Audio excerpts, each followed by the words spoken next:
Ladies and gentlemen, welcome to the Authentic Podcast with Justin Doulard. And thank you for tuning in to another episode. It's time!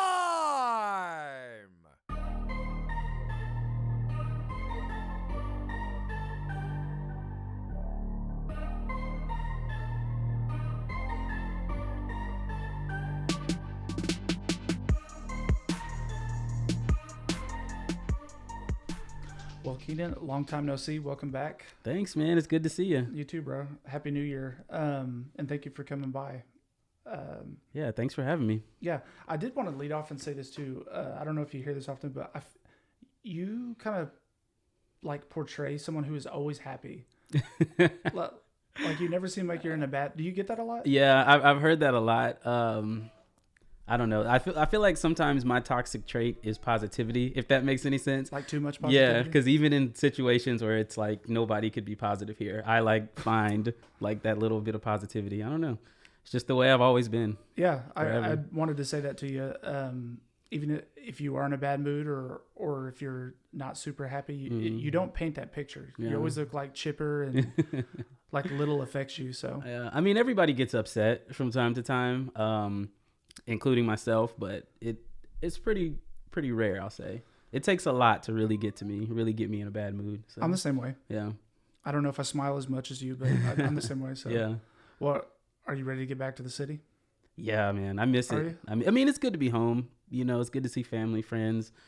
Good to be home for the holidays, but like, there's nothing like New York. I love it. So you've been there, what, 18 months, 20 months? When 2 years would be what, next fall? Yeah, so I don't know. What is it, like 16 months, something like that? Yeah. And that was your dream city? It is my dream city, yeah. And we talked about it when we were out in New York, but might be a lifer? Maybe I'd not? like to be, yeah. If I can continue to afford it, because it is a very expensive place to live. But yeah, if I can stay out there, hopefully continue to grow in my job, yeah, I'd love to stay out there forever. That was one of my questions as like people progress in their career and get older and maybe start a family and whatnot. Is it realistic to buy property? Like, do you have to rent? Like, do most people rent for life? No. Well, people buy apartments up there. Like in New York City, people do buy apartments. It's very expensive because it's like, New York. That's what you would do ultimately? I think I would move upstate a little bit. Like Westchester County is just north of the city. And so people have probably heard of like White Plains or Yonkers, Mount Vernon, like those. I think that's where you told me you stayed, right? Yeah. I stayed in Mount Vernon for a little while when I first got up there. And so like those are really like suburban areas, but by train, they're only, 20 minutes outside of the city, 30 minutes outside of the city. So like, I feel like if I'm able to stay up there, that's where I'd like to be. And is that houses or is that? Yeah. It honestly looks like where we are right now. Like it looks like Jinx, Oklahoma, We have some friends that Lindsay went to school with from New York, but they're from not the city. And they said a lot of where they're from looks like Oklahoma. Yeah. They don't hardly go into the city, but you would go into the city daily for work. Yeah. Because you'll probably never be like a fully remote guy. Yeah. You always got to be on set. Really, I prefer it that way too. Like even if I'm living outside the city, I think I love the city so much that I'd still just like to be there whenever I can, Well, in a nutshell, or you can stretch it out as well. Tell us what you do and who you work for. Yeah. So I work for The Late Show with Stephen Colbert. Kind of just happened on a whim, honestly. It's not a job I ever thought I would have, a company I'd ever, thought I'd work for, but I'm loving it. Currently, I'm a production assistant for our field team. So we're the team that produces every we call them roll-in bits, like everything that's not taped in the studio, like for the actual show. We roll different sketches and bits onto the show. So they're like pre-recorded. And you were working in Dallas, living in Dallas, always wanted to be in the city. Mm-hmm. And I assume you were probably on your computer at night just looking at jobs and shot some shots. Yeah. I mean, I've always wanted to work in the film and TV industry. And I initially, when I went to college, I studied it, for a quick second before switching to a different degree. But I always wanted to be in that. Sorry, go ahead. No, go ahead. Oh, yeah. No, I always wanted to be in that industry. And then I was living in Dallas, working in Dallas, but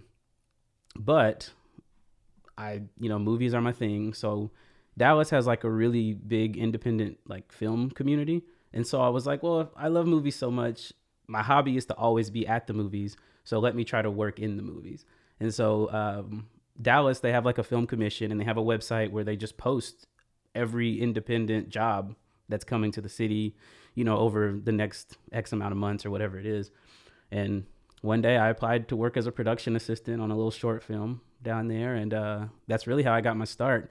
And then from there, just kind of jumped from project to project in Dallas. While also still, of course, working my full-time job. Was that pretty hard to do while working full-time? Is it a lot of like nights and weekends, or did you have to take time off work? Yeah, or? no, it wasn't too difficult because I would take PTO, or it would be on weekends. So the crazy part is a lot of them were unpaid. So I was just doing it for the experience, doing it for the fun of it. The resume booster? Yeah, exactly. Yeah.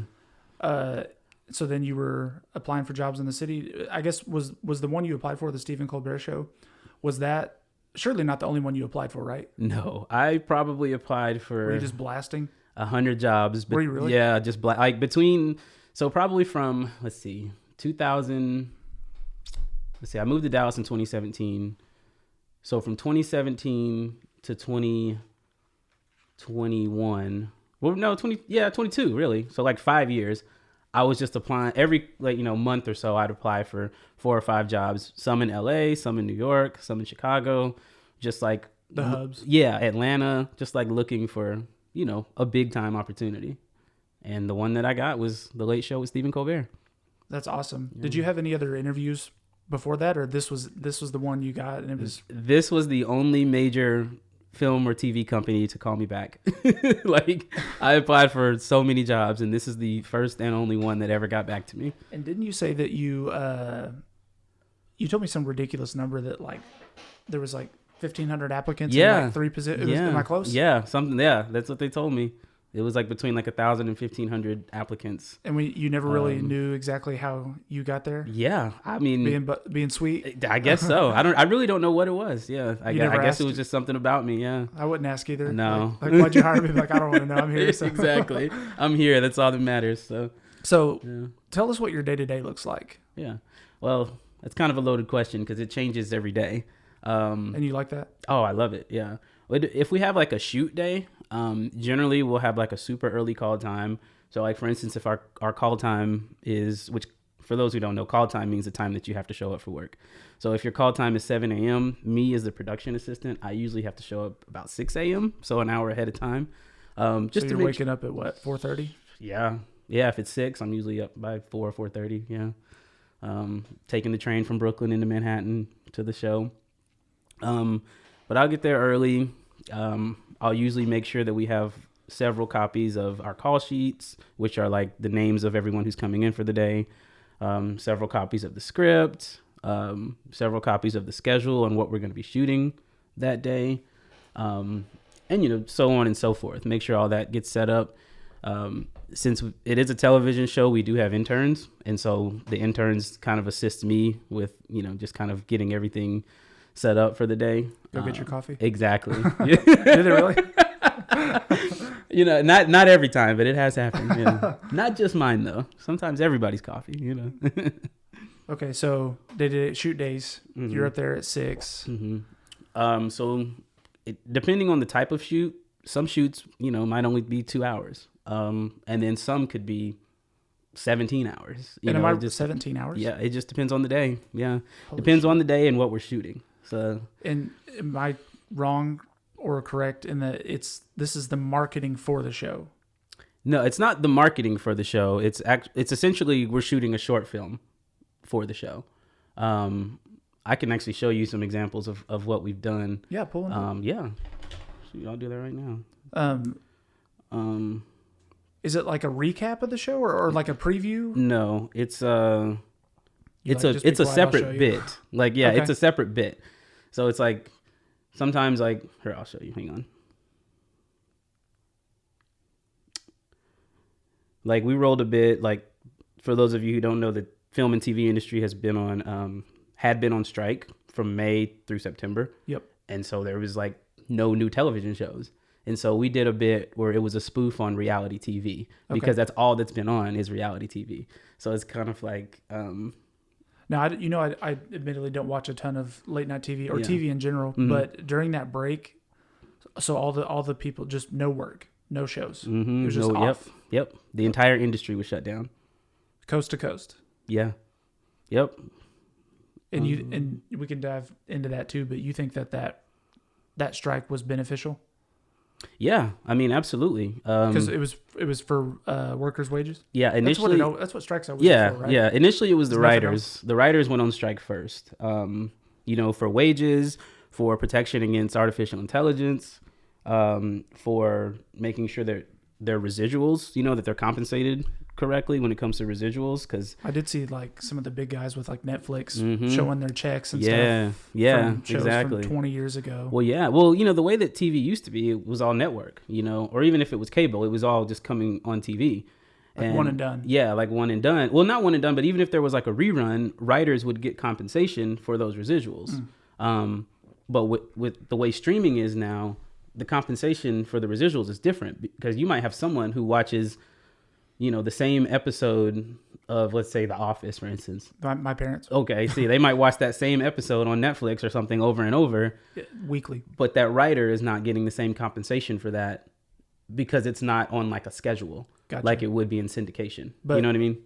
It's a dumb question, but Netflix is still making crazy money off The Office. Oh, of course they are. Yeah, yeah. Do you have any like number examples or like money they make versus what writers are making, like the percentages or anything like that? Unfortunately, I don't, but I know there's stuff online that we could find for sure. Hang on, sorry, I'm just looking for the... Yeah, no, you're good. Yeah, every time I walk into my parents' house, it's like... Yeah, exactly. Like, have you seen this one? I was like, yeah. I have not. Yeah, well, and like before streaming, that same episode might only come on, once a month or twice a month or now something. People can watch it in syndication or whatever. Week. Now people can watch the same episode just over and over and over again as many times as they want, Yeah, like Seinfeld. So, people are still watching Seinfeld. My parents watch Seinfeld. Yeah, Seinfeld, great show. I used to watch it on syndication as a kid, like every night before I went to bed. And I knew the schedule, like, okay, I see this episode, so the next time this one airs on this network, it's probably going to be like 3 months from now. Yeah. But you got to catch it when it's on. Exactly. But with streaming, I can watch that same episode over and over and over again. But these writers who wrote the episode aren't getting the same type of compensation for it. Was it writers and actors or just writers? Initially, it was just writers, and then the actors went on strike a couple months later. Yeah. And it was for similar things, for streaming residuals and then like artificial intelligence. The one clip I saw that stuck out to me was the guy from Breaking Bad, Jesse. Oh, yeah. The little guy. Mm-hmm. He was like in LA, like on like, quote unquote, on the picket line with these guys. Like, I don't get hardly anything from Breaking Bad, and people are still. Yeah. I think he was on a late night show, and he's like, anytime I'm in public, they're like, talk to me in this voice. Or, Yeah. And exactly. Like, it's crazy. So, they finally settled it though, which is great. They figured out a way to restructure and get paid. Yep. Exactly. So. Did you get the clip? Yes, I've got it. Here, I'll show it to you.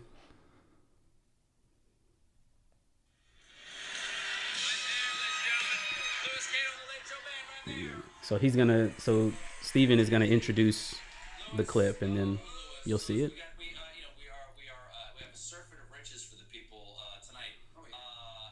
Coming out just a little while to do a little cooking, a little drinking, a little cooking as he loves to do. Chef Jose Andres will be out here in just a moment. Oh, I can. Before that happens, we got a guy coming out here. He is an actor. Yeah. He's a writer. He's a producer. He's a director. He's a musician. His name is Bradley Cooper. He's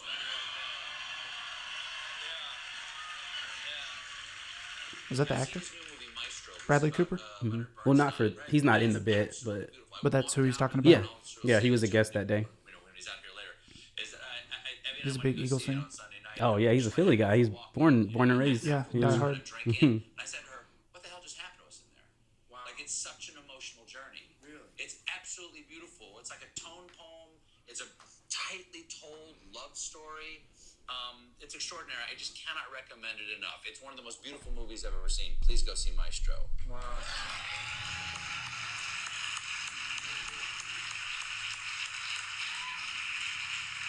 Now, folks, I love TV. It's one of my favorite things to watch on my phone.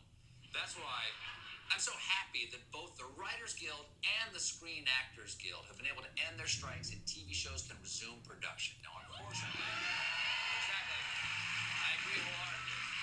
Now, unfortunately, it will still be a while before new scripted shows can make it to air. So in the meantime, all the networks have gone big with unscripted reality shows. There are so many reality shows on right now. America's Got Talent, Lego Masters, Survivor, Big Brother, Hell's Kitchen, Kitchen Nightmares, The Masked Singer, The Voice, and also something called I Can See Your Voice. That's right. They even gave a show to your college roommate who just tried shrooms for the first time. Well, this massive amount of reality TV got me thinking, hey, I live in reality and I make TV. So I'm happy to announce that for the first time ever, The Late Show is releasing its very own lineup of reality TV shows. Take a look. This fall, reality gets real with The Late Show's reality lineup. From the makers of Love Island comes the hottest show yet. 12 singles, 1 villa, and 1 big question. How's your weekend, man? Pretty good. You know what the best part of this is? What's that? This is like Lindsay's favorite type of TV right now.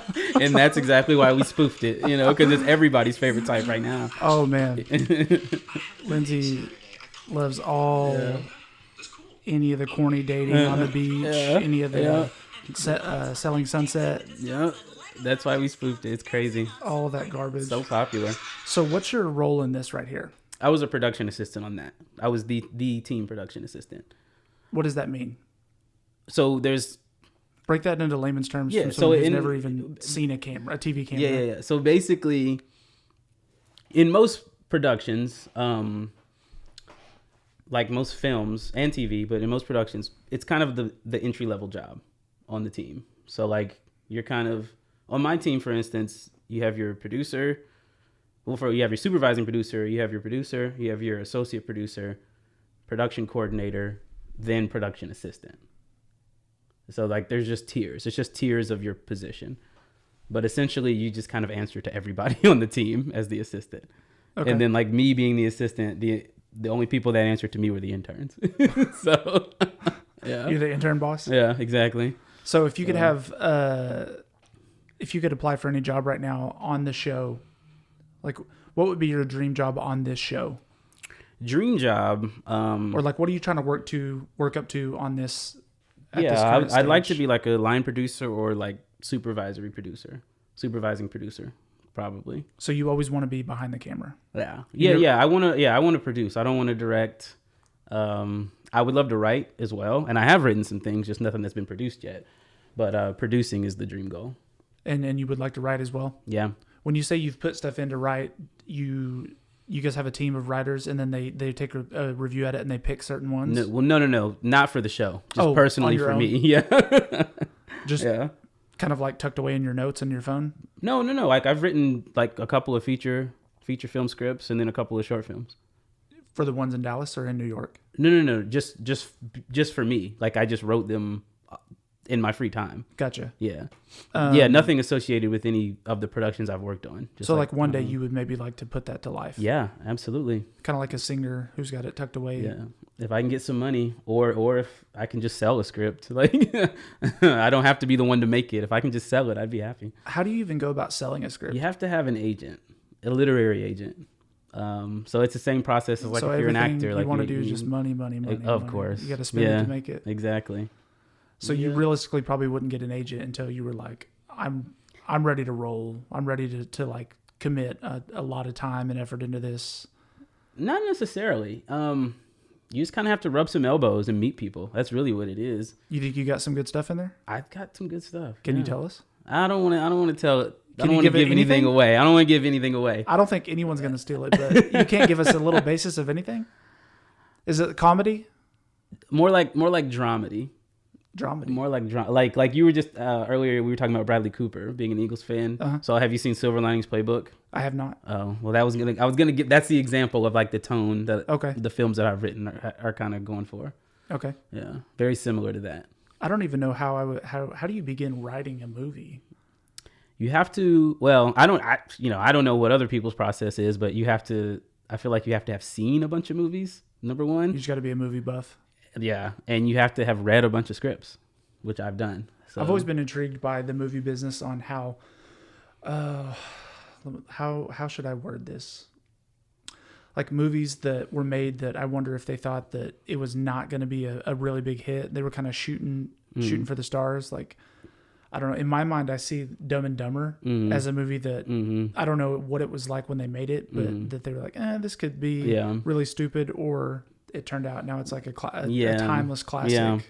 Or like, Napoleon Dynamite. Didn't they make that movie for like ridiculous, like super cheap? And then it went crazy. Yeah. Stupid movie. But and that does happen. Napoleon Dynamite, Clerks, like you do have examples of people who wrote a movie and like they were just like, I'm gonna make my movie, and they did, and they did it for cheap, and they did it with unknown actors and that sort of thing, which I could go about attempting to do that. I just don't feel like that's my path, honestly. Like directing, I don't feel like that's my path. So why not? So I've done it once. I directed a short film that I wrote. And it was just not a good experience. Like it was just very uncomfortable. I just didn't really, and then it just didn't turn out very good. Like barking people around, or no, it's not that. It's more technical, I guess. It's more of the technical things I just didn't care for.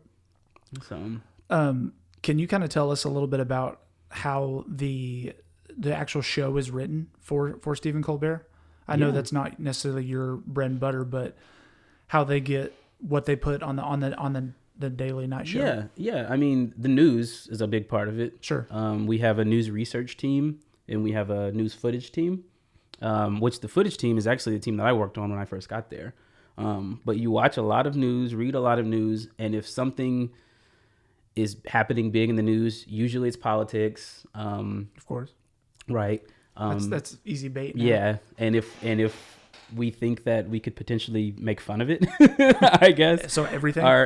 Everything these last 8 years? Exactly. Our footage producers and our news research producers, they'll like pitch it to the writers, like pitch certain news clips or news information. And then the writers will go from there. The writers, they all get together every morning and brainstorm on what they'll write. So track a different way, kind of same topic. How does a guy like Stephen Colbert or Jimmy Fallon get to that level?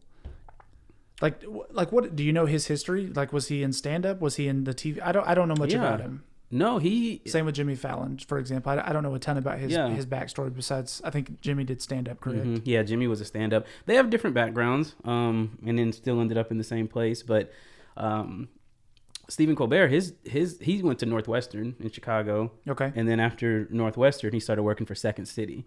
What's that? It's like an improv group. It's more than just that. They do scripted things too, but it's like they do shows. Okay. In Chicago, there's like a whole there's like a what do you call it? A theater that people will just go see people do comedy shows. Okay. And so he worked there. And a lot of former like SNL people went through there. Seth Meyers was there, John Belushi, just like a lot of really Chris Farley came through there. Okay. So yeah, it's like a big deal in Chicago. And so a lot of people who ended up on SNL came out of there. But anyway, but that's where Stephen was working for a very long time, and he was an actor. So it's what he went to school for. And then he ended up coming to New York to work on the Dana Carvey show. Is that another late night show? It was actually in prime time, but you know Dana Carvey, the actor, comedian? You don't know? Okay. He was on SNL like in the 90s and stuff. Okay. And he got his own show. And Stephen Colbert and Steve Carell worked on it together at the same time. I've always just been intrigued how out of so many people on set and in such a big production, how they decide the face of the show.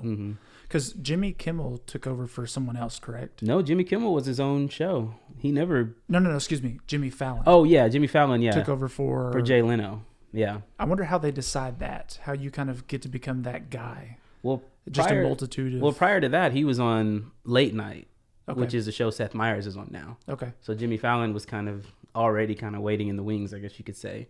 Before you worked in this field, did you watch a ton of late night TV?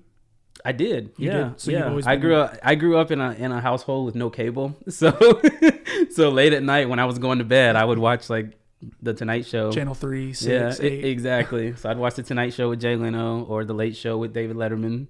We had cable off and on. I know that's weird, but like I feel like we would have it for 2 years and then the price would go up and we're like, we're not paying this shit. Yeah. So we would have either the basic channels or we did like Tahlequah cable, Okay. the 60 channel. I don't think we ever had the dish or direct where it was Okay. like 500 channels. Yeah. A lot of the basic stuff. Yeah.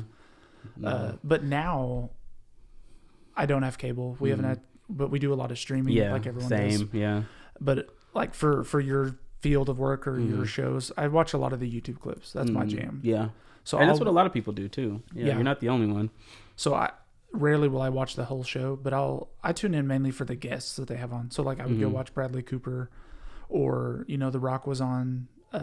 He was on one the other night. See, I can't remember. Yeah, which he was one on Fallon. Yeah, the other night where they went to the toy store. Yeah, or whatever. Okay, I watched those clips. An example of the types of things that I would shoot would be something like that when he was at the toy store. Okay, like we shoot those types of things that are not in the theater. Okay, even though I don't work for Fallon, but if we did something similar on our show, that's the type of thing that my team does. And are you seeing a lot of the guests on that are on the show on a day-to-day basis? Well, so there's a talent team that works with the guests, talent and segment. They work with the guests for the interview portion. But if a guest agrees to film a bit for us, then that's the team that I'm on. Okay. Where we'll do that. So I've worked with Liam Neeson. We had the cast of Ted Lasso last season. Liam Neeson's the guy in Taken, right? Yeah. How was that? Oh, real nice guy. Is he? Mm-hmm.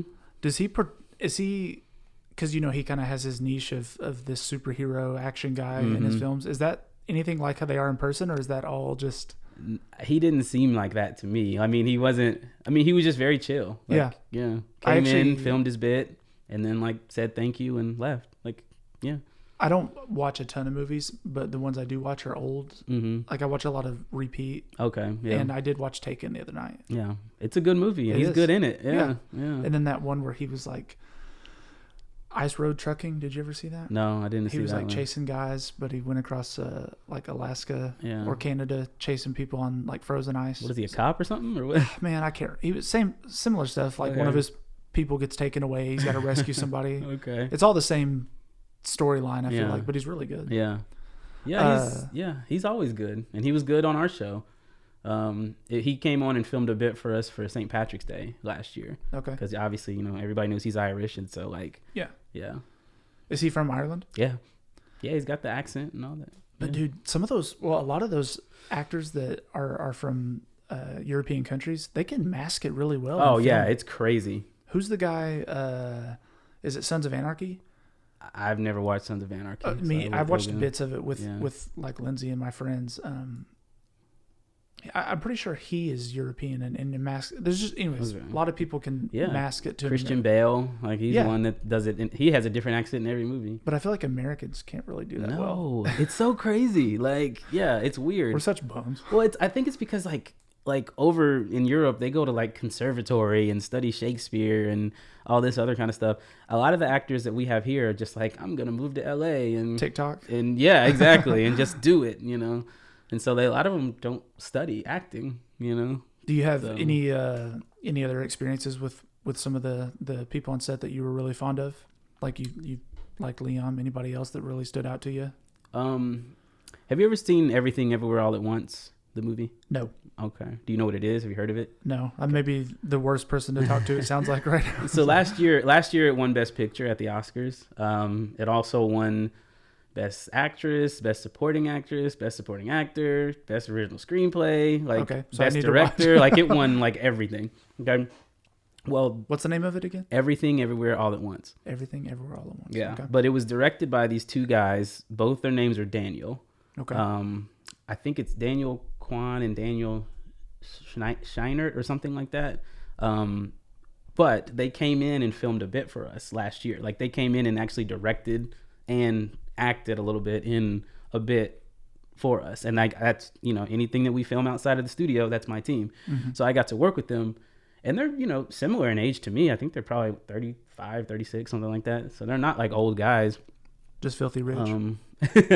They are now, that's for sure. But no, working with them was probably the best experience I've ever had on the show, because it was like a long day. Like it was probably a, 15-hour day maybe. Jesus. But they never lost energy. They just they knew what they wanted to do, and they were great directors. They were never like, a lot of times in the film industry, if something's not done the way the director wants, or the way that whoever, like the producer or whomever is in charge wants it, they can get angry, get a little pissy. Yeah. Those guys were never like that. They were just like super chill, super laid back, and they were like, yeah, let's try it this way instead. Yeah, let's, and so that's the best experience I've ever had, was working with them. That's cool. You should look them up. You should see the movie too. Is it on Netflix or? It's got to be on something. I don't know. We can find it.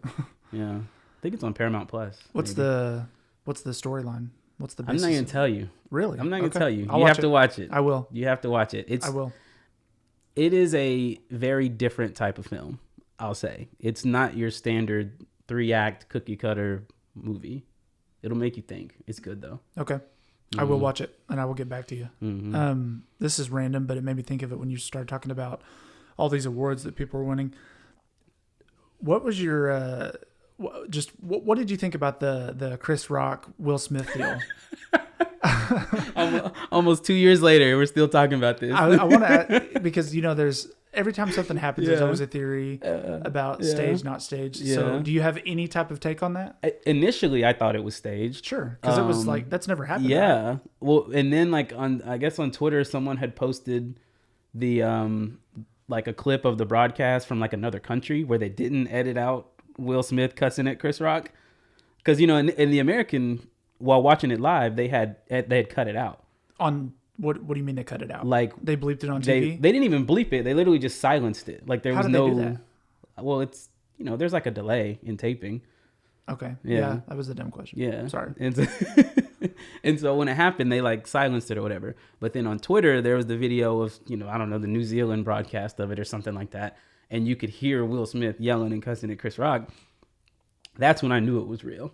I was like, this reaction, like you can fake a slap. Like if he would have just slapped him and then went back to his seat, and I think most people would have been like, oh, that was staged. But then he came back and sat down. But then when he was yelling and cussing at him, that's when it's kind of like, oh, this is real. Like this is crazy. So yeah, because that seems like something they would never stage, right? Yeah, I don't like that's a little too far. Yeah, like there'd have to be something super like a real, like Chris Rock would have needed to make like a real joke afterwards, or even Will Smith make a joke or something, or they hug or something, something. A follow up. Yeah, some sort of follow up. Not just like an awkward silence. Yeah. I think Chris Rock handled it really well. I don't know how would you react if that happened on TV? Honestly, I don't know. Like, so you think Will Smith was pretty wrong for that, or you think it was right?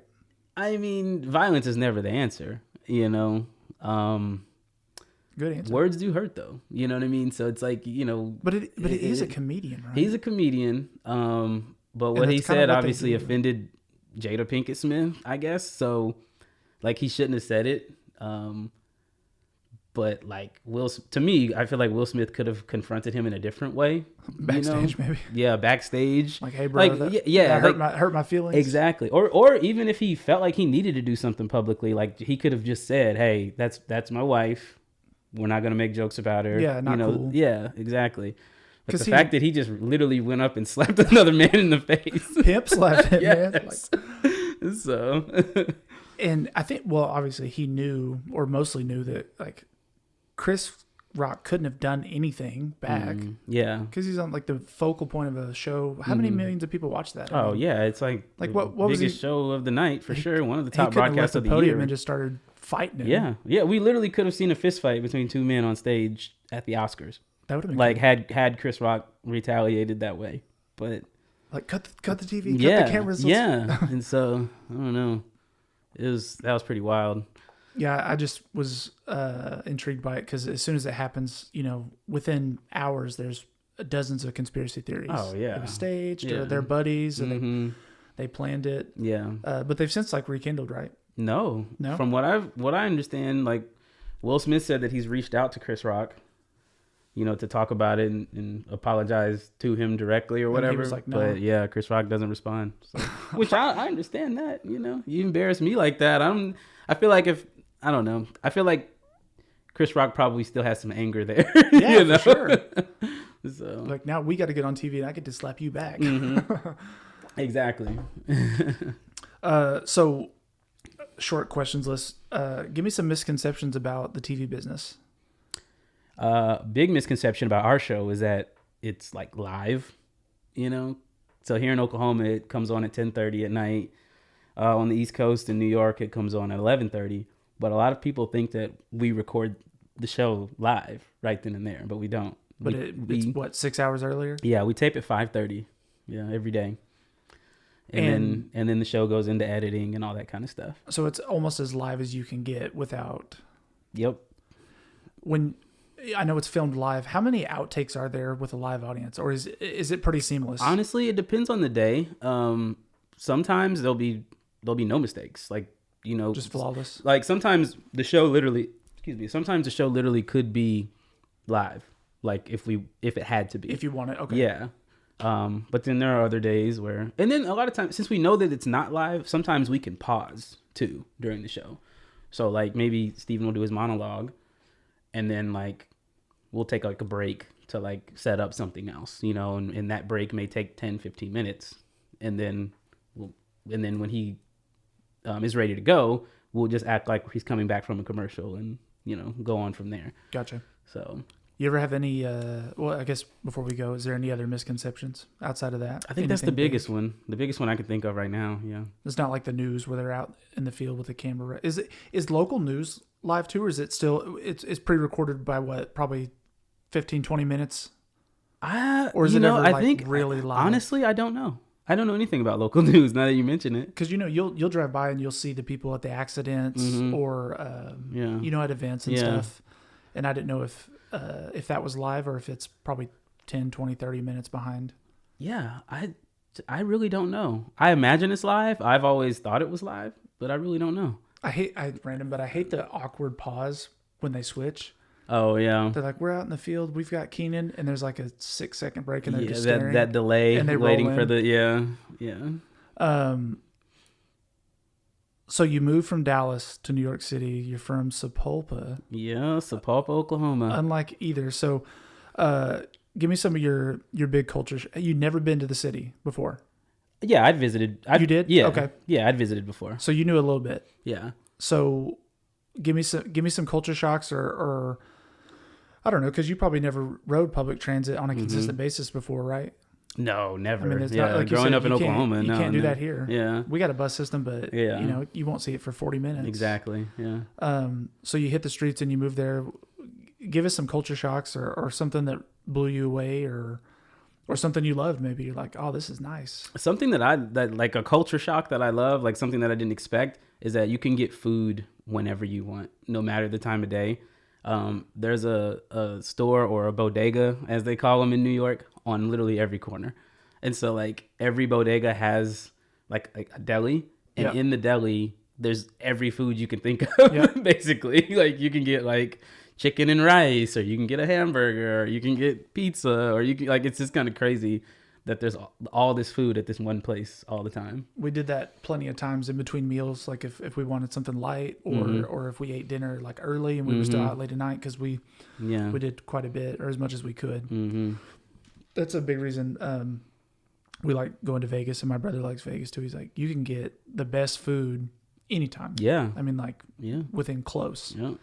Burgers, Chinese, Anything you want. steaks, seafood, sushi. It's crazy. Best in the world. The other weird thing, and this is kind of ridiculous to bring this up, but I just found it interesting. Please do.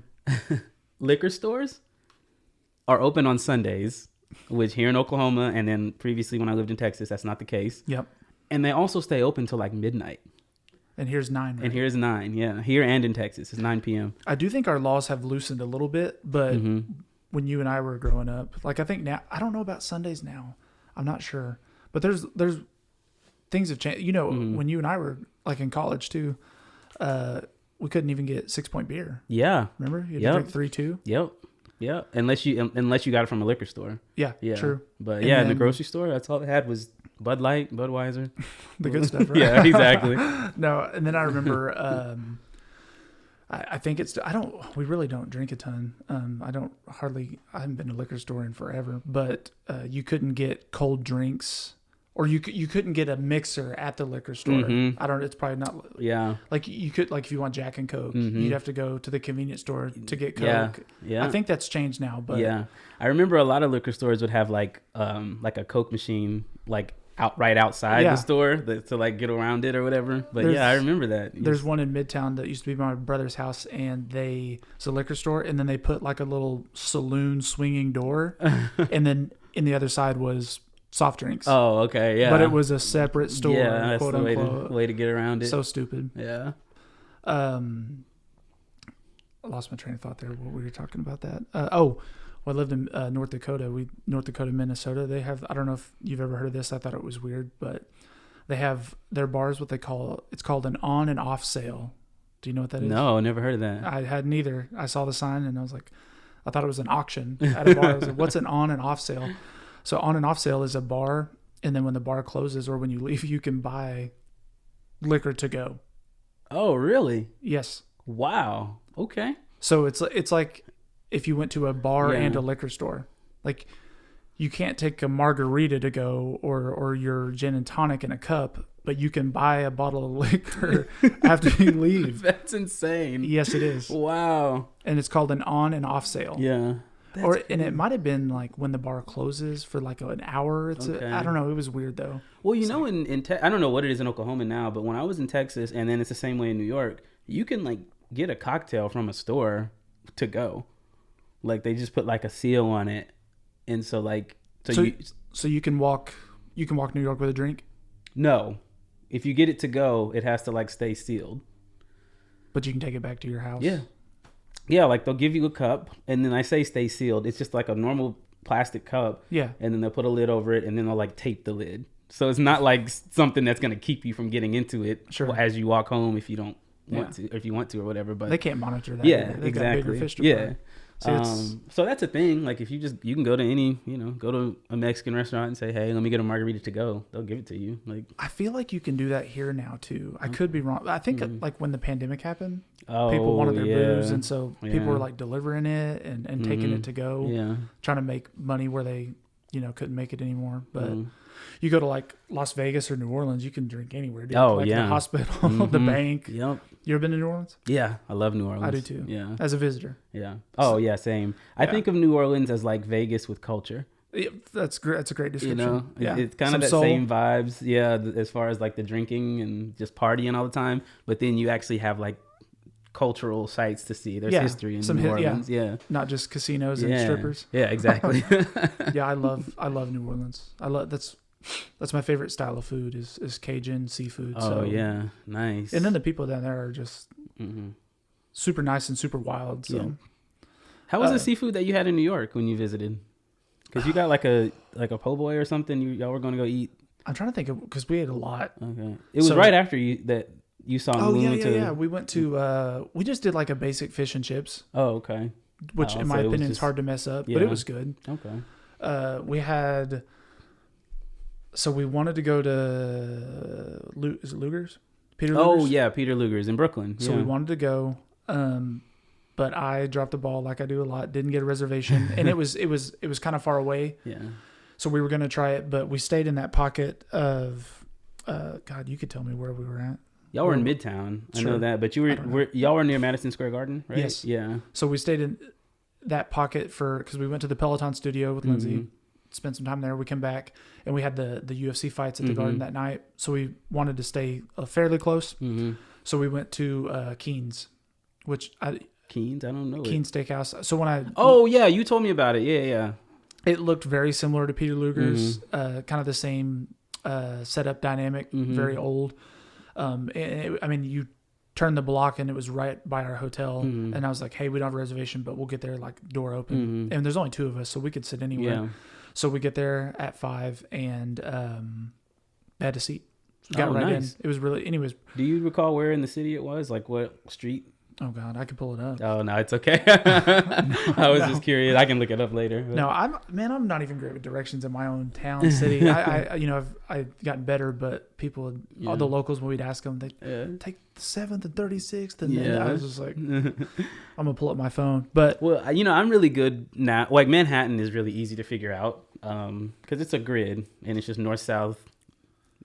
Train, follow the trains that say Bronx if you want to go north, follow the trains that say Brooklyn if you want to go south. That's pretty much it. So it's easy to figure out, but at the same time, I wouldn't be able to. Oh, near Koreatown. No, I don't 38th and 6th. Okay. Or 36th and 6th. Okay. Sure. Yeah. That's right. Yeah, because we were close to the Empire State Building. And anyways, I think we were on like 35th or 37th. Mm-hmm. But nice. Anyways, we had Keen's Steakhouse. It was really good. Okay. Yeah. And then we went to dinner in Little Italy. Mm-hmm. I can't remember the name of the joint. There was a lot of them. Yeah, that's kind of all Little Italy is like just a bunch of Italian restaurants next to each other. Are you fond of them, or you never go there? I'll go. So they have a festival, and forgive me because I cannot remember the name of it, but it happens every year in, I believe, September, and it's like an Italian food festival. Is it amazing? And it's like, it's like all through Little Italy, and they have like booths and a bunch of restaurants, and it's amazing. Yeah, it's so good. I wish I could remember the name of it, but yeah. We spent a couple hours down there, had dinner. We walked through Chinatown just to see. Mm-hmm. We did this standard touristy. We looked for the knockoff watches and purses. That was always fun. Yeah. What else did we had a ton at the corner stores, little snacks with the food trucks, just because it was quick. How are the food trucks? They were good. I mean, like some are better than others. That's for sure. But yeah. I mean, we don't have high expectations for those. I mean, it's pretty simple food. Like because we flew in, I think by the time we got settled, it was like 1:30 or 2, and we hadn't eaten, but we were going to have a nice dinner, so we didn't want to eat a ton. So we just got like the standard hot dog. Yeah. And then the last night we were there, I got like, it was basically just like chicken and rice and some veggies, but it was awesome because I saw that guy, it took him like probably 15 minutes. He cooked it fresh. This was at a food truck? Mm-hmm. Okay. Right on the corner from our hotel. So. Okay. Nice. Like, I mean, dude, the walking there is crazy. Yeah. I enjoyed it, but. Yeah. It's so funny because like we walk so much there that like it's not exercise. It's just like commuting. Sure. You know what I mean? So like your body doesn't feel like fatigued. I don't feel tired. I don't feel fatigued. I don't feel like I'm putting any stress on my body like while walking because I'm just commuting. So you can walk 2-3 miles in New York City and not even realize it just because, you're just commuting. You're just going to the next place. You think that is true, that it doing so helps people stay in a lot better shape than everywhere else because it's just kind of I would say so. Yeah. I mean, I think from a physical fitness standpoint, I think people are in much better shape on that side of the country than they are here in Oklahoma. Yeah, that's not hard, right? Yeah, you go out here, man. We got big people out here. Yeah. I mean, that's probably just a nice way to put it. You know what I mean? Yeah, I got you. We don't do a ton of walking. I mean, really, if you put it on paper, from a statistic or reality standpoint, I think Oklahoma is like one of the most obese states in the country. Yeah, so we're not really. I believe it. We're not saying anything too unkind. Yeah. So no other culture shocks or misconceptions that kind of blew you away. You sound like you were super ready for it. Yeah, I mean, after I had visited before and did my whole sightseeing thing and all that kind of thing. Like, and I knew what New York was after that. You know what I mean? So it wasn't like I didn't expect to be shocked by anything. The first day I got there, it was a little bit of a shock because it's just tall buildings, especially in Midtown. Because the first time I ever went, I got off the train at Grand Central Station in Midtown on 42nd Street. And so as soon as I walked out, it was just like tall buildings around me. So it was a little overwhelming at first for like that first day. Like I can't see behind. Yeah. After that, it's just I'm just there. I'm a New Yorker. So How did you find a place to live before getting there? Because you have several roommates. yeah, that was a difficult part. So the first 2 months I was there, I stayed in an Airbnb. Oh yeah, In Mount Vernon, New York. It's just north of the Bronx. And so that was like, it was really convenient because when you get to that part of the state, like people drive, like it's just like Oklahoma, like people have cars and, so it's not the best for walking and public transportation and stuff. Thankfully, the Airbnb that I was staying in was just a 7-minute walk to the train, like to the commuter train that would take you into the city. So it worked out for me there. So I did that for 2 months. And then obviously during those 2 months, I was just looking for a place to live. And, naive me, I was like, yeah, I'm going to live on the Upper West Side. I'm going to live near Central Park so I can go running every day. And I'm going to do, not realizing how expensive these places were. Like I knew it was expensive, but I didn't realize how expensive. And so I was like, yeah, there's no way I'm living in Manhattan. Can we talk numbers or no? No, that's okay. like what was the prices? What you were you were like, oh wow, no way. Like some of the first places you thought you were gonna live, and then you were like, I can't do that. Yeah, I mean $2,500 for one bed for a studio, $2,500 for a studio on on the Upper East Side. And so I was like, yeah, this ain't gonna work. So how did you end up finding your roommates now? Because you've been in the Airbnb for a while. How did you find them? So it's kind of funny, since there are so many, I guess transplants is the term I could use, like living in New York City, people who didn't grow up there and stuff. You outsiders. There are a lot. What was that? I said all you outsiders. Yeah, exactly. All us gentrifiers. No, there are a lot of co-living companies is what they call themselves. So it's these companies where they'll have, they'll own apartments, that can be, 2-bedroom, 3-bedroom, 4-bedroom, whatever it is. And then they rent rooms to you. And so that's what I'm in. So the place I'm at now, it's in Brooklyn. It's 3-story. It's a 3-story walk up. The first floor of our apartment is 4 bedrooms, 2 bathrooms. And then there's a second floor of our apartment and it's 2 bedrooms, 1 bathroom. And we also have like a rooftop patio and all that kind of stuff. So it really worked out. So to answer your question, how did I find my roommates? I really didn't. Like I used this company and the company found it for me. Like they kind of helped me figure out which unit would be best for me if that was the route that I was going to take. And so the way I've perceived a lot of this stuff is like anytime you want to do something, you have to go through a guy. Yeah. You're like, honestly, I want to write. Oh, I got to hire this guy. Yeah. Like, I got to find somebody to help me out here. That's the industry I'm in and the city that I live in. Like, yeah, you just kind of have to. Did you like the Tommy DeVito stuff? Have you kept up with that?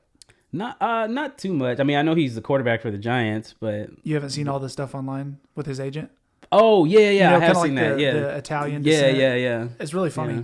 It just kind of took off because he filled in for Danny Jones. Yeah. And I guess he's from around the area, but like super Italian. So. I know he went to Syracuse, so I'm assuming he's from New York. But did you see his agent? Yeah. On TV? Yeah. Just looking like a mobster. Yeah, on the sideline. Yeah. That's funny, dude. I thought that was hilarious. Yeah. Especially since he probably doesn't get a lot of FaceTime. Mm-hmm. And now he got benched.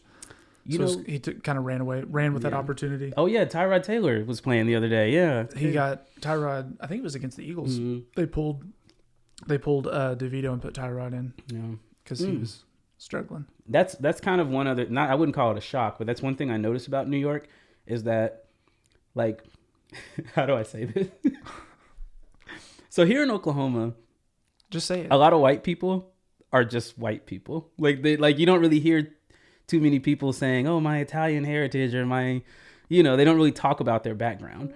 But in New York, everybody is so proud of their lineage and where they come from. Italians are very proud to be Italian. Irish people are very proud to be Irish. Like, it's like a thing up there. But here in New York, here in Oklahoma, I obviously grew up with a lot of white people, but I've never really heard any white people say, So I'll throw devil's advocate there for fun. I feel like people here do say it, but it like doesn't really like go far because they don't really. Because I I make fun of people that like, oh yeah, I'm a quarter German. And it's Oh, like, yeah. well, I mean, like, what does that mean? Like, Yeah. like Yeah. what, you don't cook German food. You don't know any German people.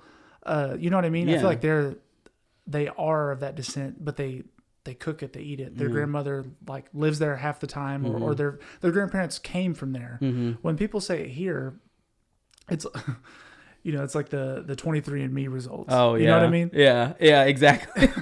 Like it's probably true, but Yeah. like, what are your ties to it? Yeah. Exactly. People here. See, yeah, on the East Coast, like they have like real ties. Yeah.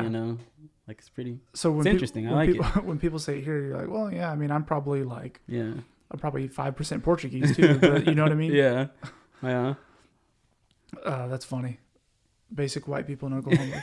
Yeah. I mean, yeah. No it's flavor, no it's just seasoning. Caucasian. Yeah. Anybody's. Oh yeah. I like Jameson because I'm a quarter Irish. Yeah. So, oh yeah. Okay. Just because you drink Jameson and Yeah, you like have Irish Jameson blood. because you like whiskey. Like that's Yeah, I mean like, most Americans are kind of a hodgepodge of cultures because Yeah. we're the melting the pot. melting pot, exactly. So it makes sense. Yeah.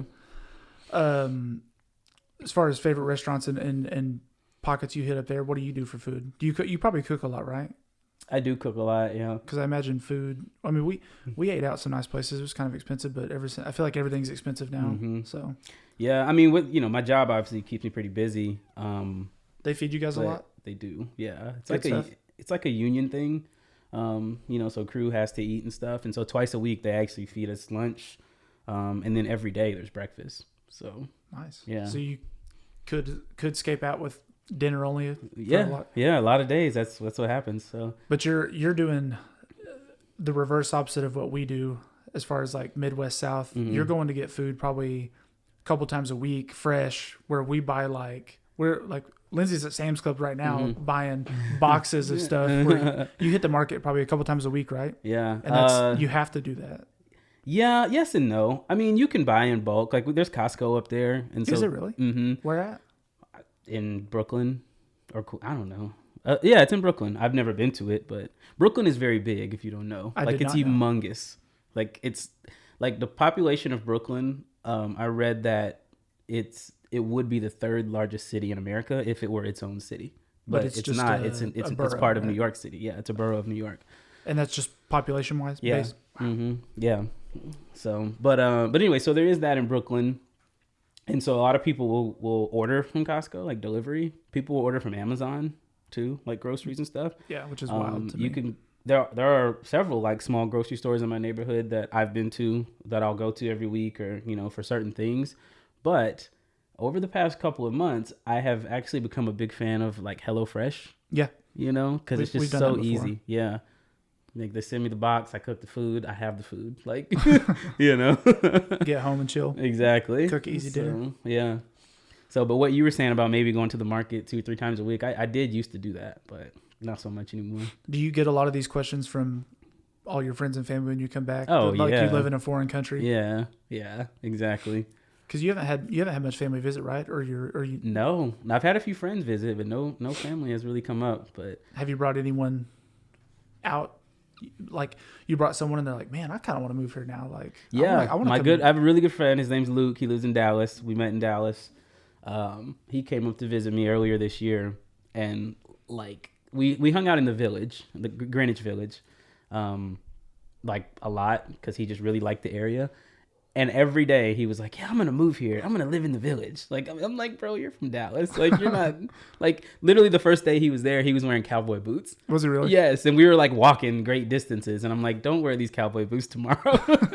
You're going to cook your feet? Yeah, exactly. But he's like, I'm going to move here. Like, okay, it's nice, but I don't know if you'd really like it. Yeah. But, Like if you long term, yeah, you kind of get the dream side of it. exactly. Yeah. It is like a movie though, honestly. What do you mean? Like living there, like if especially someone like me who just loves movies, like so many movies are set in New York City. And so there are so many different landmarks and places where stuff has been filmed, that you can just walk through the city and it just feels like you're on TV or something. Like it's just a vibe. I think we talked about it when I was there, but you don't have a desire to be an extra, or you do? Oh yeah. You know what? We didn't keep watching that video that I showed you, but I was actually in that as an extra. Yeah, go to it. Yeah. I for sure want to watch. I didn't know if we want to watch all Oh, of it yeah. while we're here, but 90-second fiance. Let me see. Oh, hold on. And the Here, reality I'll show you. is with 90-second fiance, a Markthrow trucker, the just okay British baking show. And if you like Top Chef, you'll love Top Chef. Chef B, Chef R, Jessica Chu. is that you, Jeff? R? That's me. You kind of look so different there. Did I? Yeah, because you're just like, Oh, yeah. Well, I had to look nervous. Yeah, you know, yeah. I was going to get eliminated. that's funny. Yeah. I was gonna get eliminated. Yeah.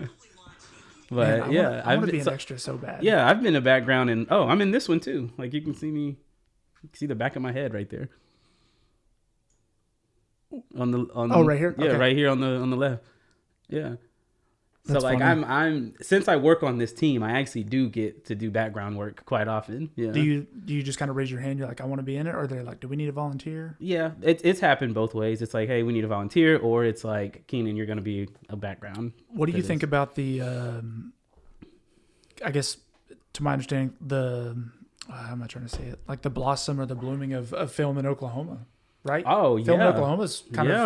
of on the rise. Yeah. Correct? Yeah. I mean, Tulsa King and Killers of the Flower Moon. And yeah, like I'm happy about it because when I was here, there wasn't anything like that going on, you know, because I always wanted to work in film. Always. Like since. So now that you left, all it's Definitely, all I coming know. here. Yeah, no, definitely since college for sure. I've always, or really even since high school, like I've wanted to work in film, but it's Oklahoma. Where's the opportunity? And I didn't get the opportunity to do it until I moved to Dallas. And even then, you were getting unpaid. Yeah, and even then, it was just small things. odds but, and ends. Yeah, but it's nice to know that if you know someone who's interested in this industry from Oklahoma wants to stay in Oklahoma, it's nice to know that there are opportunities now. So Do you think it's sustainable though, long term? Because just because we have a couple films doesn't mean there's a film. Exactly. I think it's obviously going to be on a project to project basis. There's not going to be a TV show that's going to be here for 10 seasons or something like that. You know what I mean? Did you you so- watch? Gosh, what's it called? Reservation Dogs. No, I haven't yet. It's been in my Hulu list forever because there's like, what's 2 seasons now? I think there's 2. Yeah. Yeah, I need to catch up, but no, I haven't gotten to watch it yet. I watched it. Okay. Did they film it here? I know it's set here. They filmed it here too? Yeah, everywhere here. Okay. Salty. Like I said, it's on my bucket list to be an extra, and I've not gotten that done yet. But they do those. They would do you can apply online or send like a little Oh, yeah. email. But then they would do casting calls for extras, and the line was nuts. Oh, yeah. But they did a lot in Tulsa, and then a lot of it was out in Okmulgee Bags. Okay. Kind of, it's based on like a rural Mm-hmm. native reservation. So they had it out in Okmulgee Bags area. Okay. And then I was over there yesterday. That's wild in that area. Yeah. That's where my grandmother lives, is in Bags. And then they had gosh, what is it? What am I trying to say? A lot in Midtown. Yeah. I actually drove by them filming once. I always thought that was cool when you see Yeah. a film set. It was because they had like multiple cops blocking it off, but you could see they were like filming right outside the car, like they were sitting in a car. But just seeing the little track that they ride on, and Yeah. and then hundreds of people outside of the camera. That stuff. Yeah. I mean, I get to do it every day, and it still seems so cool. Like, Yeah, I've said, told Lindsay, my YouTube rabbit hole. You know, your YouTube, it just suggests stuff for you as you picked up. yeah. One night it was behind the scenes of like major films. Oh, yeah. Dude, that's like one of my favorite things to Yeah. watch now. Oh, I it's the like best. watch movies differently. Mm-hmm. I've watched there's a 30-minute one with Forrest Gump. I love Forrest Gump.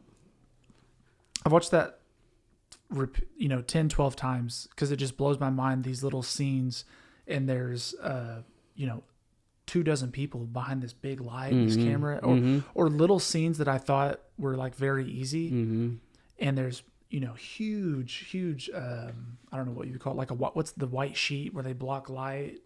Oh, yeah. I don't know. Like but- a tarp or something? Or Yeah. Anyways, just so intricate. Yeah. Yeah, no, and and you were asking me earlier, like why like directing is something I don't want to do again. Like it's because of that. It's just too technical, and it takes a team of people. You know, you got your electricians, you got your audio guys, like you got so many people there, where it has to work. Like the team has to work well together. And as the director, it's your job to make sure that happens. And so like it's just a lot. Yeah. But it's cool whenever there's a director that knows what they're doing and they do it the right way. Like it's amazing. And so like all the behind the scenes stuff you saw for Forrest Gump, Robert Zemeckis directed that movie. He's one of the best to ever do it, I think. But as someone who just watches the movie without seeing the behind the scenes, you have no idea all those little intricate pieces of everything is going on. So, yeah, I felt like a 5-year-old watching that, like pulling the curtain. I'm like, how did I not know that this would be so intricate and so detailed? Yeah. And then another one that I really liked, because I'm a big Home Alone fan. Same. Love Home Alone. First of all, they said it almost never happened because they were a shortfall on money, and I guess the people didn't really think the storyline was great. But you know, the famous house in Chicago. I mean, maybe I'm dumb to think this, maybe I'm not, but they didn't even film it in the house. Oh yeah, that's normal. Is it? Yeah. But why? I guess like You film a lot of it. You film on sound stages and stuff. Like, I know, but so they filmed it in Chicago where that house is. But why would you not just take pictures of the house and videos of the house and then do it in LA? Like they just used, like, why that? They could have picked that. If they're not going to film in that house, then why was that one so prominent? You could find a house like that anywhere. Well, I mean, right? I guess you could, yeah. But Like, I mean, like pretend whoever in LA that it was based in Chicago. You know what I mean? Yeah, you could, I guess. But I mean, like, I don't know. Houses in Chicago look different than houses in LA. But that house was not like. It wasn't. It's iconic because it's in the movie. Yeah. I guess. I mean, you're talking to someone who doesn't work in the industry. It just kind of blew my mind that it wasn't actually. You know, they built that house in a high school next to it. That kind of blows my mind. Well, yeah, I mean, you're probably like this dummy. Like, well, you have no idea. There's location scouts, you know, in films. Oh my god! And they do a really good job. You know what I mean? And so, whoever scouted that particular house obviously did it for a reason, and it ended up being iconic. Yeah. So I mean, like, sure, they probably could have found a different house in LA and but they were like, this dressed is it the up one. and whatever. But yeah, they found one that they strongly believed in, I guess.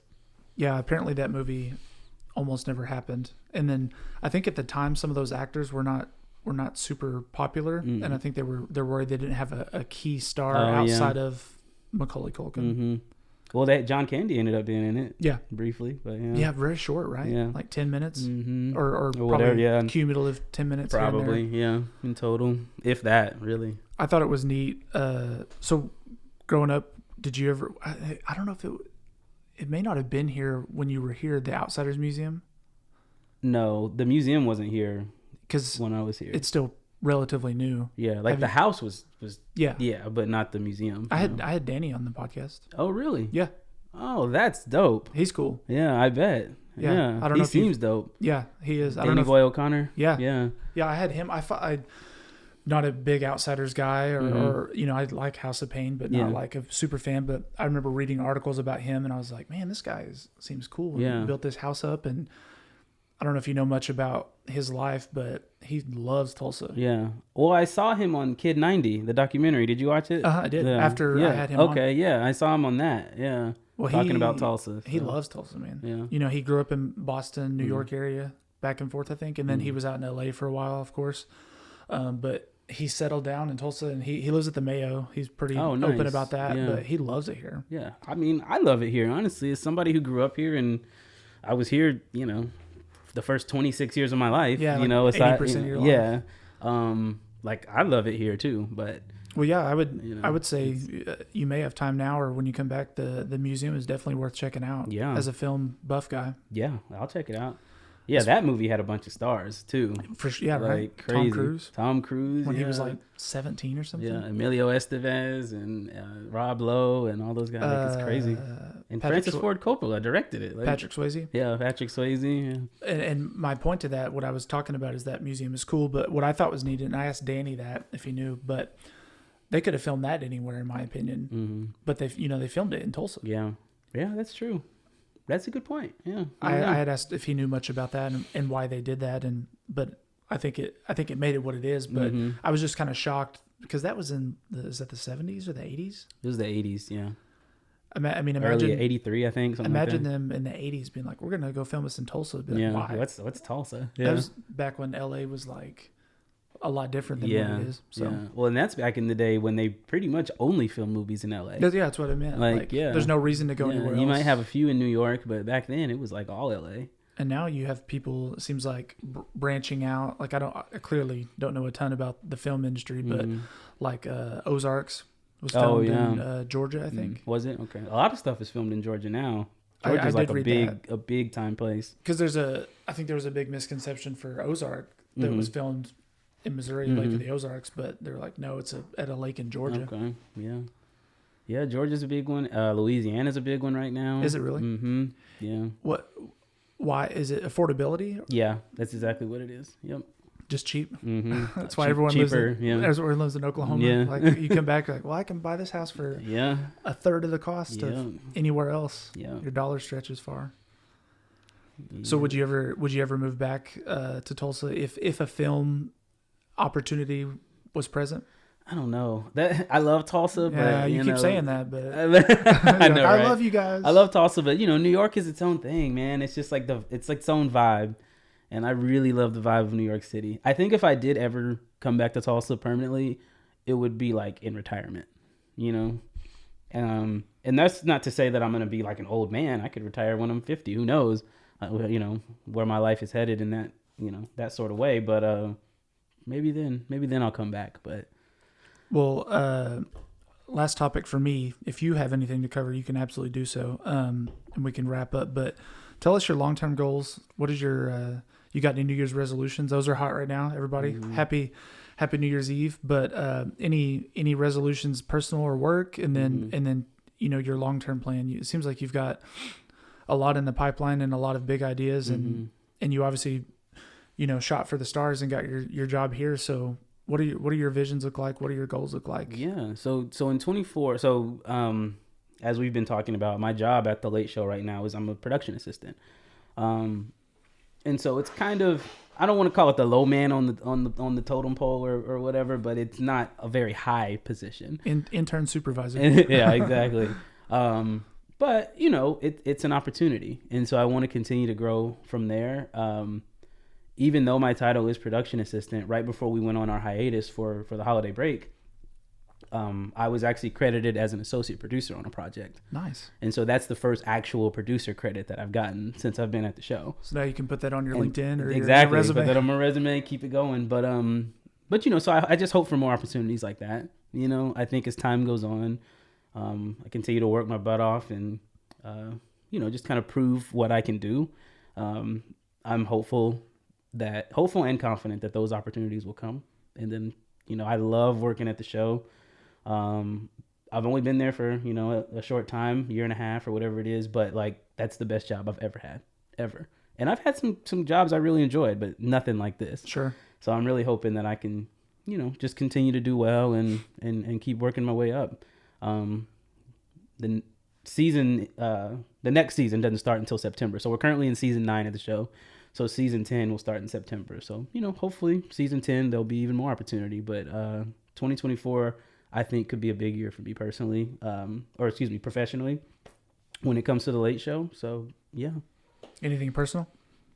You want to share? We talked about it earlier. I'm a real positive guy. I like to meet people, hang out with people. So just more of that, I've in the short time I've been in New York, I've already made a lot of friends, and I want to continue to do that. Just continue to build my network and go from there. Yeah. Well, you didn't actually say it in sentence form, but I feel like, you're probably an advocate for if somebody has a dream or a job that they think that that might be out of reach, you might more than anybody be the guy to be like, nah, dude, apply for it. Yeah, absolutely. Or get your feet wet for free and then shoot, for the stars. I mean, you got your quote unquote dream job or dream career dream industry, started. Yeah. Out of, 1,500 applicants, right? You on paper, you're probably like, there's no way I should be the guy, but you got to put yourself out there, right? Absolutely. No. The crazy thing about me is like, I don't think I talked about this, but in college, like I studied health and then went on to get my master's in business administration, with an emphasis in healthcare administration. And so like that's what I was doing right before I got hired at the Late Show. So I had, worked for a decade basically to put myself in a really good position in the industry that I was in, the industry that I actually went to school for. So I was doing really well, but at the same time, it wasn't the dream job. So even though I was happy with what I was doing, I knew that I could be happier. Sure. And so I just kept, working those little PA jobs and, looking to get my foot into the film and television industry full time. And that opportunity came. So I'm 33. One of the other production assistants at the show, she's my age as well. Other than that, all the production assistants are like 23, 24. They're like younger people. They just graduated college within the last year or so, whatever. I said that to say age is just a number. Like, I don't mind working with them. They're a great bunch of people. They don't mind working with me. And we're all just kind of striving for that same goal. So just keep pushing. I don't think you look 33. Black don't crack. Yeah, for sure, man. I think it's absolutely motivation for people who maybe get a late starter. Or we talked a lot about it off air, but it seems so taboo career wise to be like, oh, I'm 33 and you're like, more of an entry level role. Mm-hmm. You're not a COO or Right. you're not a manager. You Right. don't have a team under you. It's kind of, it seems people are more prone to taking those now and Mm-hmm. feel a little more comfortable, but some people are still like, I don't want to start over, Yeah. or I don't want to get back on low man on the totem pole, or Mm-hmm. I've got all these nice things I've got to pay for. Yeah. You seem obviously more of a simplistic guy. You're Yeah. like, I don't have a lot weighing me down. Mhm. I mean, yeah. I mean, and I like nice things, but at the same time, like, I know I don't need certain Sure. things at the moment, So, oh, sorry. No, you're good. Okay. I was just gonna say, I have a friend. She works in finance. She's got her bachelor's in accounting, got her master's in accounting. Like, that's what she does, but she hates it. Yeah. Her dream job is to be like work in like cybersecurity. She should. Yeah. But So her whole argument to that is, well, I'm already making 6 figures now. And so if I do that, I'm not going to be making as much money because I'll have to take an entry level job. And I'm like, then that's not really your passion then. Like if you're just worried about the money, at your age, it's not really, well, so- when you have a high level, high paying job, I mean, Mm-hmm. CPAs make a lot of money. It's probably going to be tough. Yeah. Like, but if she's chasing IT for the money, Mm-hmm. then that's different. But if she's like, I really like this, it's just part of it, man. Yeah. Like you can, I don't know. I mean, you could do side hustles or work, Yeah. maybe try to do both, but it's, yeah. And I mean, and everybody's situation is different. But I'll say this: I took a pay cut Yeah, to for sure. to move to the Late and Show. your expenses probably, to move to a more expensive city, and all, but at the same time, it's worth it. Well, we talked, like I said, we talked about it off air, but I mean, you and I both have had many different career changes. Mm-hmm. Like you were like mass comm, and then you're like, nah, not really panning Yeah. out. Did healthcare. You dipped your foot in insurance a little bit. Yeah. I mean, your path, my path, your path. Most of everybody's is not linear. Mm-hmm. You probably boom down up money, Yeah. location, Absolutely. happiness. Mm-hmm. But now you're like super happy, well on your way. Mm-hmm. It sounds like your bills are paid and your belly's full. Yeah, You know what I exactly. mean? So, Yeah. my final question before I forget, just random, would you ever try stand up? No, I Never? wouldn't. I wouldn't. It's funny. I have so many Because friends. I know you're into comedy. Yeah, I have so many friends in New York that do stand up, and they're all pretty good. And they've asked me, and I'm like, no. I think I would be interested in doing improv, just like trying it out, but not pure stand up. No. Are your guys, are they trying to make it a career or Yep. is it, okay. Yeah. So and I won't dwell too much longer. Are they, I assume, working full time and then doing that at Yep. nights? Mm-hmm. Anybody who's about to break, or it's pretty tough, right? Yeah, not about to break, but I shout out to Kevin. Kevin, you know who you are. You are. Can we go find Yeah. who is Oh it? yeah, Kevin yeah. who? You can find his Instagram. Yeah. Is he on, I'm sure he's on YouTube. Yeah, he's on YouTube. Let me find Kevin's Instagram. But Yes. Kevin and I worked together at the show. He was an intern actually. Plug Kevin for us. But he was also in the Air Force. He Nice. Yeah, he was a captain by the time he got out. Oh, nice. But after he was an intern, after he finished the Air Force, he applied as an intern. So he was a 30-year-old intern at the show. So he and I, being like the old guys The old dogs. in the entry level positions, kind of hit it off. We're really good friends. But like, yeah, stand up is his thing. And he's really good at it. Kevin Turner is his name. You can find him on Instagram, Kevin Turner, haha. Kevin Turner. Oh, Yeah. look it up. He's a really, really funny comedian. We went to the comedy club there. I don't know if he goes there or not. New York Comedy Club. Oh yeah, no. We tried to go to the I don't Cellar, know if but he's it was ever booked. performed there. He's performed all around the city. I don't know if he's ever performed there though. I pulled it up now. Yeah. So he's trying to do it. Yeah. It's He's tough? Yeah, he's good. It's super tough. Because I imagine at this level, or most of those, Mm. they're probably not they even make money?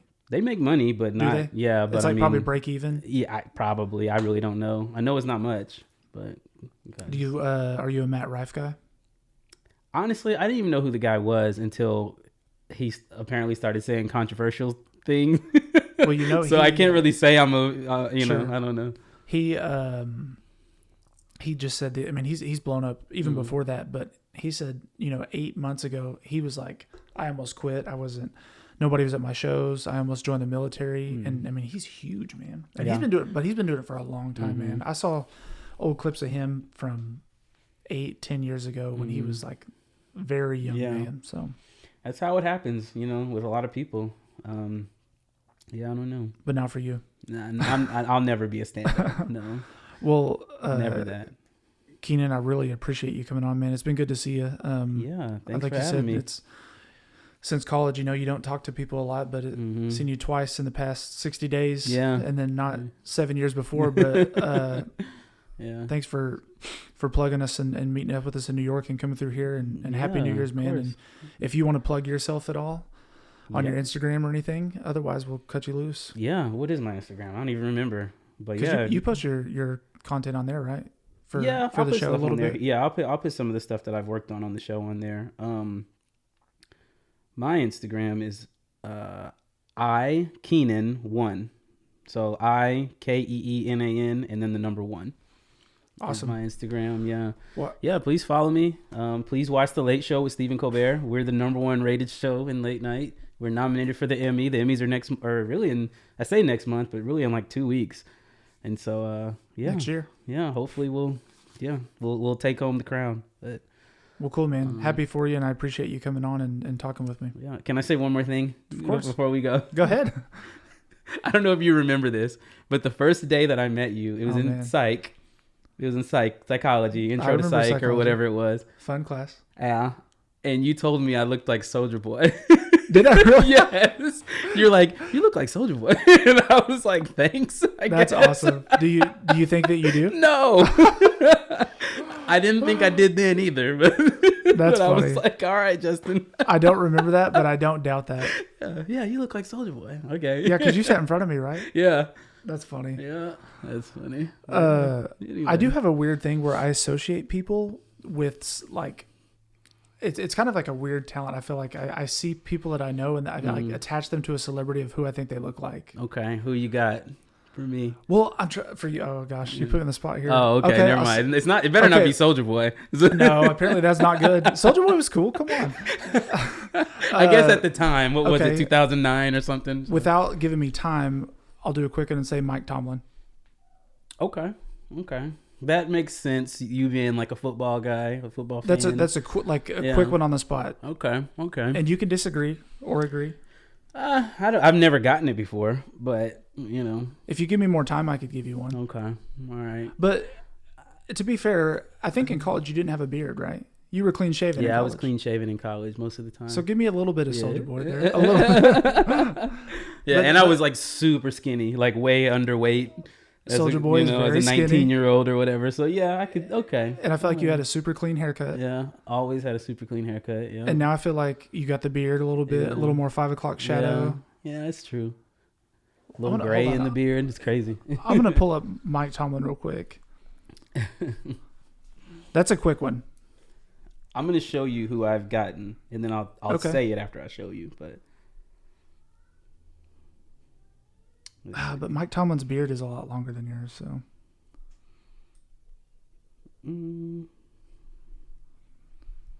if he had a shorter beard.